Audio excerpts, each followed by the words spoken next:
Hello hi guys, good morning. ಬೆಳಗ್ಗೆನೇ ಎದ್ದು ನಮ್ಮ ಅಮ್ಮನ ಜೊತೆ ಬೈಸ್ಕೊಂಡಿದ್ದೀನಿ. ಯಾರ್ಯಾರು ನಿಮ್ಮ ಅಮ್ಮಂದಿರ ಜೊತೆ ಬೈಸ್ಕೊತೀರ ಅಂತ ಹೇಳಿ ಕಮೆಂಟ್ ಮಾಡಿ. ಹಾಗೆ ನಾನು ಬೆಳಗ್ಗೆನೇ ಲೇಟಾಗಿ ಎದ್ದು ದೇವಸ್ಥಾನಕ್ಕೆ ಹೋಗ್ಬೇಕಿತ್ತಂತ ದೇವಸ್ಥಾನಕ್ಕೆ ಹೋಗಿ, ಹಾಗೆ ಶುಕ್ರವಾರ ಆಗಿತ್ತು, ಮನೇಲಿ ಪೂಜೆ ಮುಗಿಸ್ಕೊಂಡು ದೇವಸ್ಥಾನದಲ್ಲಿ ಕೊಟ್ಟಿರೋ ಪ್ರಸಾದ ಇಸ್ಕೊಂಡು ಮನೆಗೆ ಬಂದೆ. ಹಾಗೆ ಮನೆಗೆ ಬಂದು ನೋಡಿದ್ರೆ ದೋಸೆ ಮಾಡಿದ್ರು. ದೋಸೆ ತಿಂದ್ಕೊಂಡು ನಾನು ರೆಡಿಯಾಗಿ ಕೆಲಸ ಕೊಟ್ಟೆ. ಇವತ್ತು ಸ್ವಲ್ಪ ಕೆಲಸ ಇತ್ತು ಶಾಪಲ್ಲಿ, ಹಾಗಾಗಿ ಸ್ವಲ್ಪ ಬೇಗನೆ ಹೊರಟೆ. ಕೆಲಸ ಎಲ್ಲ ಮುಗಿತಿದ್ದಂಗೆ ನೋಡಿ ಇವತ್ತು ನಾನು ಹೇಗೆ ಕಾಣಿಸ್ತಿದ್ದೀನಿ, ಈ ಥರ ರೆಡಿಯಾಗಿದ್ದೀನಿ, ಹೇಗೆ ಕಾಣಿಸ್ತಿದ್ದೀನಿ ಅಂತೇಳಿ ಕಮೆಂಟ್ ಮಾಡಿ.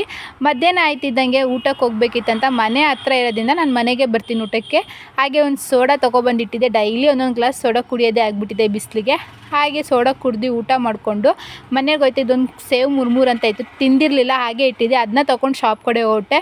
ಹಾಗೆ ಮತ್ತೆ ಬಸ್ ಸ್ಟ್ಯಾಂಡಿಗೆ ಬಂದು ಒಂದು ಪಾರ್ಸಲ್ ಇತ್ತಂತ ಪಾರ್ಸಲ್ ಇಸ್ಕೊಂಡು ಹಾಗೆ ಬರ್ತಾ ಒಂದು ಕ್ಯಾಂಟೀನಲ್ಲಿ ಹೋಗಿ ಒಂದು ಫ್ರೆಶ್ ಆಗಿ ಟೀ ಕುಡ್ದು ಸಂಜೆ ಆಯ್ತಿದ್ದಂಗೆ ಜೋರು ಮಳೆ ಸ್ಟಾರ್ಟ್ ಆಯಿತು. 9 ಗಂಟೆ ಆಯಿತು. ಹಾಗೆ ಮನೆಗೆ ಹೋಗಿ ನನ್ನ ತಮ್ಮ ಕಡಲೆ ಮಿಠಾಯಿ ಮಾಡಿದ್ನ, ಅದನ್ನ ತಿಂದ್ಕೊಂಡು ಊಟ ಮಾಡಿಕೊಂಡು ಇವತ್ತು RCB ಮ್ಯಾಚ್ ಇತ್ತು, ಅದನ್ನ ನೋಡಿಕೊಂಡು ಇಲ್ಲಿಗೆ ಎಂಡ್ ಮಾಡ್ತೀನಿ. Thank you.